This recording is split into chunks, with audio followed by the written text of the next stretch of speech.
If you've been using a CPAP machine to treat sleep apnea, you've likely experienced the amazing benefits, such as better sleep, reduced snoring, and improved daytime energy. But for some users, there's a less talked about side effect that can make CPAP therapy uncomfortable and even discouraging. What I'm talking about is known as CPAP belly syndrome. While the name may sound unusual, it refers to a very real and bothersome experience for certain patients undergoing continuous positive airway pressure therapy. In this video, we'll take an in-depth look at CPAP belly syndrome, including what it is, what causes it, how to recognize the signs, and what you can do to manage or prevent it without abandoning your sleep apnea treatment. As you know, CPAP, or continuous positive airway pressure, is a therapy primarily used to treat obstructive sleep apnea. It works by delivering a constant stream of air through a mask, which keeps the airway open during sleep. For many people, this therapy is life-changing, significantly reducing the periods of apnea that interrupt sleep. However, in some cases, this pressurized air can inadvertently enter the esophagus instead of the trachea. When this happens, the air gets swallowed and ends up in the stomach or intestines.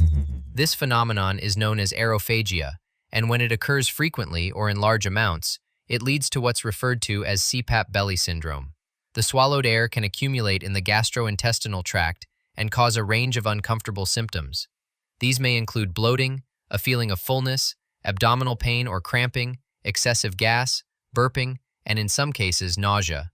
For many people, the symptoms occur shortly after starting CPAP therapy or after increasing the pressure settings on the machine. In some cases, people wake up in the middle of the night with stomach pain or discomfort that disrupts their sleep. Over time, these symptoms can become chronic, leading some patients to reduce their use of CPAP or stop treatment altogether, something that can be dangerous for those with untreated sleep apnea. The term CPAP belly syndrome began to gain traction in the early 2000s as clinicians started noticing a pattern in patients reporting gastrointestinal discomfort shortly after beginning CPAP therapy. Initially, the focus of CPAP research was almost exclusively on respiratory outcomes, how well the device eliminated apneas, reduced oxygen desaturation, and improved quality of life. But as more patients reported digestive symptoms, researchers and clinicians began to recognize that aerophagia and abdominal distension were legitimate concerns that needed to be addressed. This growing awareness has helped shape the way healthcare providers counsel patients and adjust CPAP settings to minimize these side effects. CPAP belly syndrome is distinct from other issues related to sleep apnea treatment. For example, nasal congestion, dry mouth, or facial pressure are common side effects associated with wearing a CPAP mask. These are localized to the upper airway and nasal passages.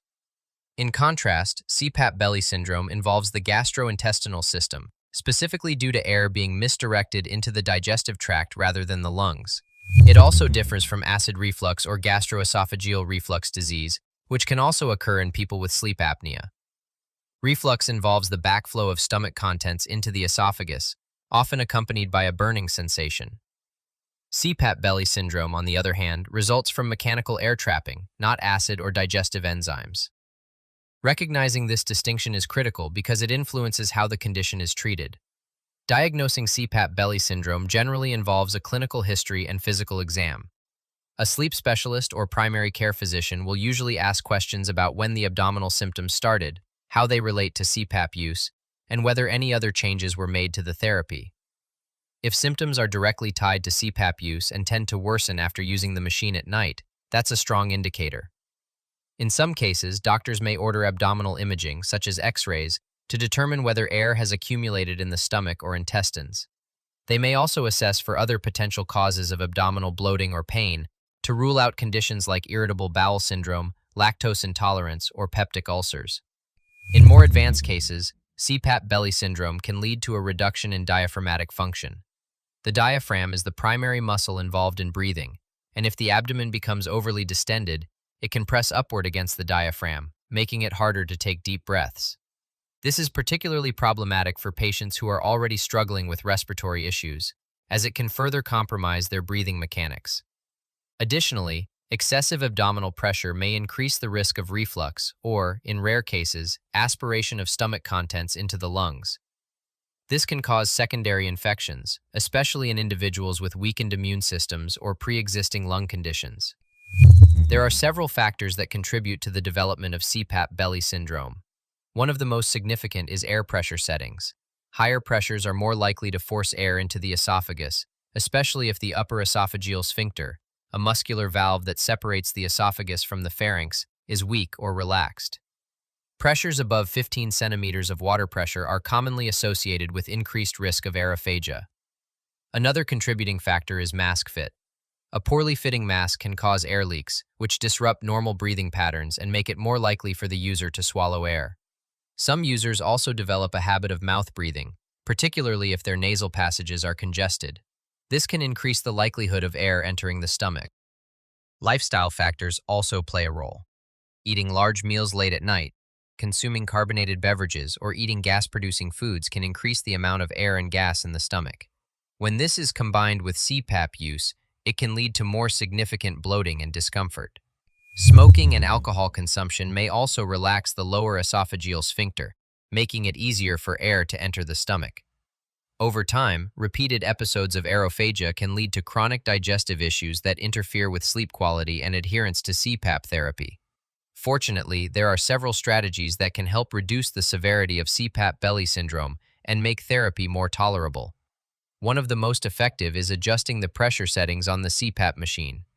Lowering the pressure can reduce the amount of air forced into the esophagus, although this must be done carefully to ensure that the treatment remains effective for sleep apnea. Many modern CPAP devices have an auto-adjusting feature that changes the pressure throughout the night based on the user's needs. This can help minimize excessive pressure and reduce the risk of air swallowing. Another important strategy is optimizing mask fit. A mask that fits well will reduce leaks and create a more stable airflow, decreasing the likelihood of aerophagia. Different types of masks, such as nasal pillows, nasal masks, or full face masks, may work better for different people. Some patients benefit from using a chin strap to keep the mouth closed during sleep, which can also help reduce air swallowing. Regular cleaning and maintenance of the mask and headgear are essential to ensure that the equipment functions properly and maintains a good seal. In cases where pressure adjustments and mask changes don't resolve the issue, some patients may be switched to a bilevel positive airway pressure machine, or BiPAP. Unlike CPAP, which delivers a constant pressure, BiPAP alternates between a higher pressure during inhalation and a lower pressure during exhalation. This makes it easier to breathe out and may reduce the amount of air that gets swallowed. BiPAP is often recommended for patients who require higher pressures or who have difficulty tolerating standard CPAP therapy. Medications may also be used to relieve symptoms.